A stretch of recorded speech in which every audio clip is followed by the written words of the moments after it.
Surah Ad-Duha ayat ke-5. Ali bin Abi Talib kata ini ayat yang paling memberi harapan dalam Al-Quran. Uish, sebab apa?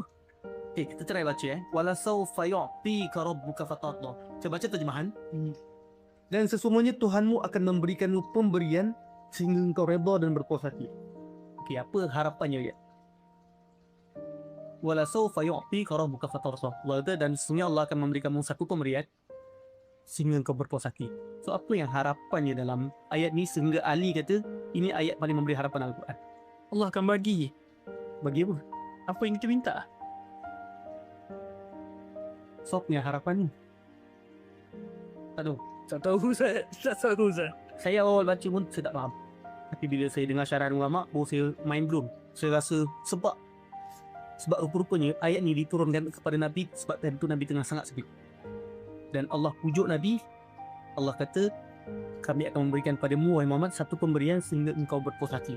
So apakah pemberian yang Allah bagi pada Nabi sehingga Nabi puas hati tu? Tak boleh tangkap Adalah Allah izinkan Nabi bagi syafaat pada umat dia sampai Nabi puas hati. Sehingga Nabi kata, syafaati li ahli kabair min ummati. Syafaat aku termasuklah untuk pelaku dosa besar di kalangan umatku. Maknanya, kenapa Ali bin Abi Talib kata ini ayat paling memberi harapan?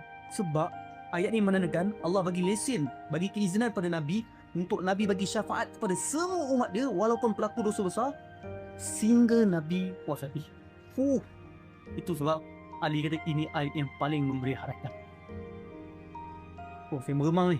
Uish, nak kata antara benda yang paling kita idam-idamkan dan impikan dekat akhirat nanti adalah syafaat Nabi. dapat syafaat Nabi. Dan Allah janji pada Nabi, Allah izinkan Nabi bagi syafaat pada semua umat dia sampai Nabi Nabi puas hati. So mudah-mudahan kita dapat syafaat Nabi SAW. Amin ya Allah.